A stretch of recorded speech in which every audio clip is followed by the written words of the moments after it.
तुम्ही पण त्यातले आहात का? लोणचं खायचंय पण आता काही दम निघत नाहीये, कारण लोणचं करण्यापासून तर ते मुरण्यापर्यंत या प्रक्रिया होतोपर्यंत थांबू शकत नाही. मग आहो हे इन्स्टंट कैरीचं लोणचं तुमच्यासाठी. तर पहिलं कैरीचं पुढचं टोक काढते आणि फटाफट बारीक कैरी चिरून घ्यायची आपल्याला. कैरीमध्ये ना बाठ आता तयार झालाय चांगला, हे बघा. त्यामुळं कडेकडेने चिरावे लागणार आहे आपल्याला. कैरी एकदम बारीक चिरून घ्यायची, कारण आपल्या फोडीमध्ये ना पटकन सगळं मीठ मसाला छान असा मुरण आणि आपण जी फोडणी घालणार आहे ना एकदम जब्बर होणार आहे त्याने आपली कैरीचं लोणचं, इन्स्टंट कैरीचं लोणचं.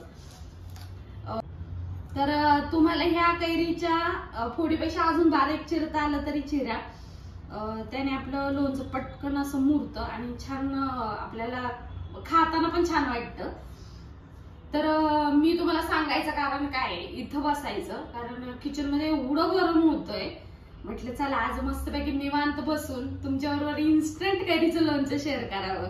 आणि खूप दिवस झाले आंबे आणायला जातीये, पण मला कैरीचा जो आंबट आंबा असतो ना तो काही मिळाला नाही. पण म्हटलं खाली मंडईत जाऊन घेऊन यावा, त्यासाठी मी इथं पहिल्या 2 कैऱ्या आणल्या ह्या आपल्या तोतापुरी आंब्याच्या.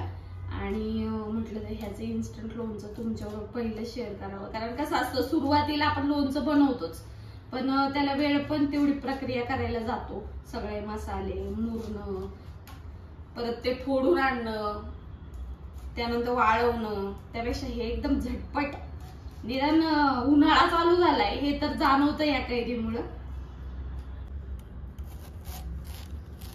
मी तुम्हाला सांगायचं विसरले की जेव्हा तुम्ही कैऱ्या घ्याल त्यावेळी कैरी अशी दाबून घ्या, कडक पाहिजे कैरी, तर त्याची जी टेस्ट असते.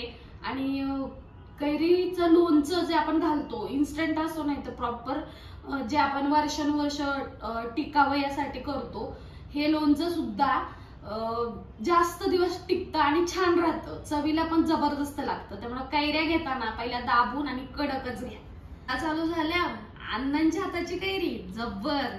तुम्हाला माहितीये का, ज्यावेळेस आम्ही लहान होतो आणि माझं लग्न झाल्यावर ज्यावेळेस आम्ही सुट्ट्यांना जायचो तोपर्यंत अण्णा स्वतःच्या हाताने कैरीचे वेगळे वेगळे प्रकार खायला घालायचे. म्हणजे स्वतः पाटा बिटा धुवून त्याच्यावरती कैरी आणून टेचून ठेचा, गोड कैरी. आणि रोजची जरी त्यांना नाही जमलं ना, आणि असं नाही आता पण हे करून ठेवतोय, रोज आणायची नवीन मस्त चिरायची, हळद मीठ मसाला घालून टेचून रोज म्हणजे नवीनच खायचं, असं शिळं कधी खाल्लं नाही. आता आणि पुण्यात आल्यापासून आहे ना कुठली गोष्ट अशी पटकन वेळेत नाही मिळत आहे मला, पण ठीक आहे. पण अण्णांनी जबर खायला घातलं. पण आता दाखवायचं म्हणले ना एक एक रेसिपी अण्णांच्या हातची, तर कैरी मिळत नाहीये, त्यामुळे थोडस प्रॉब्लेम होतोय. नाहीतर मी एक एक रेसिपी तुमच्यावर कैरीची शेअर करच. तर माझी आता कैरी चिरून झाली. आता या बाउल मध्ये सगळी कैरी घेते.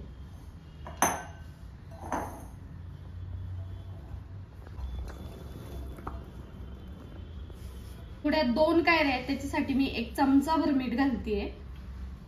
त्यानंतर मसाल्यांमध्ये हळद घालूया.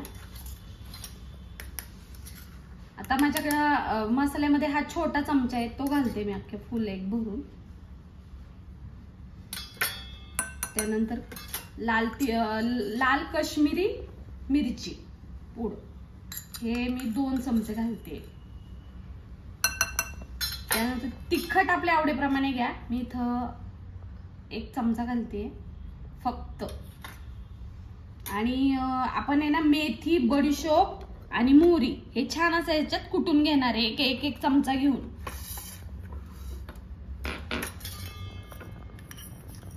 मोठ्या चमच्यानेच घेते ज्याने आपण मीठ घेतलं होतं ते. बडीशोप 1 चमचा, त्यानंतर मेथी थोडी कमी घेते, नाही कमी नाही, ठीक आहे 1 चमचा. त्यानंतर मोहरीचे 2 चमचे घेते. माझ्याकडे डाळ आहे पण मी तुम्हाला मोहरी दाखवते कुटून, त्याने टेस्टला पण छान येते. तर हे छान असं कुटून घ्यायचंय.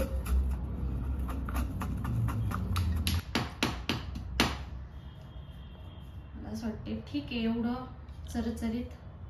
जरा थोडं मोठंच ठेवायचं कारण मोहरीची डाळ थोडी चरचरीतच वापरतो आपण.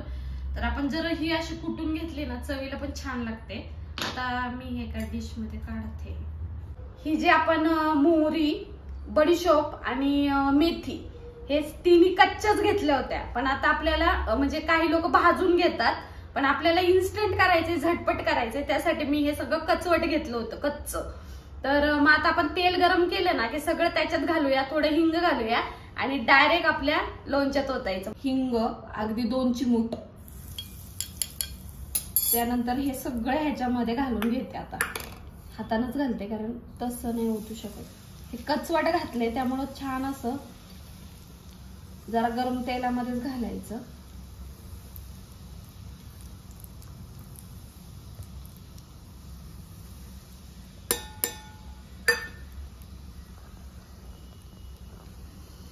आता ह्याच्यावर ओतून घेते.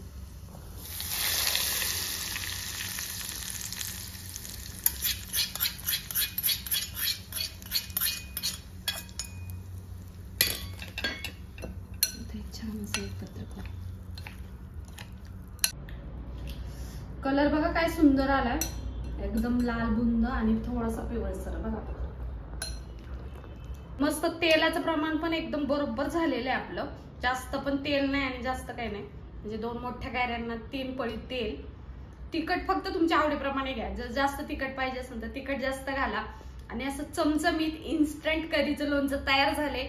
नक्की असं लोणचं म्हणजे करून बघा. आणि अजून एक टिप्स, जर तुम्हाला ह्याच्यात साखर आवडत असेल तर नक्की घाला थोडीशी. माझ्याच तोंडाला आधी पाणी सुटले खूप कारण ते दिसतंय पण असं चमचमीत. जब्बर आंबट. फक्त मी तुम्हाला म्हटलं थोडी साखर घालायची असेल तर नक्की घाला. आता हे लोणचं थोडं कडवट लागतं का, कारण ते लगेच असंच लागतं. आज एक दिवस छान मुरलं ना त्यानंतर ते त्या फ्लेवर मध्ये छान लागतं, आंबट गोड तिखट असं. तर आता आपण हे काय बर्नीत किंवा तुमच्याकडे असं काचेचं भांडं वगैरे असेल तर त्याच्यात भरून ठेवायचं. फक्त पाणी ओलं असेल तर छान पुसून घ्या, कोरडं खडखडीत घ्या आणि नंतर ठेवा. म्हणजे 10 दिवस हे लोणचं छान टिकतं. व्यवस्थित ठेवलं तर महिनाभर पण टिकेल. पण हे आपलं इन्स्टंट लोणचं तयार झालं. आणि हे जर तुम्हाला ह्याची कृती आवडली असेल झटपट आणि फास्ट तर आपल्या चॅनलला सबस्क्राईब करायला विसरू नका. तसंच जर तुम्हाला खूपच आवडलं तर लाईक शेअर पण करा.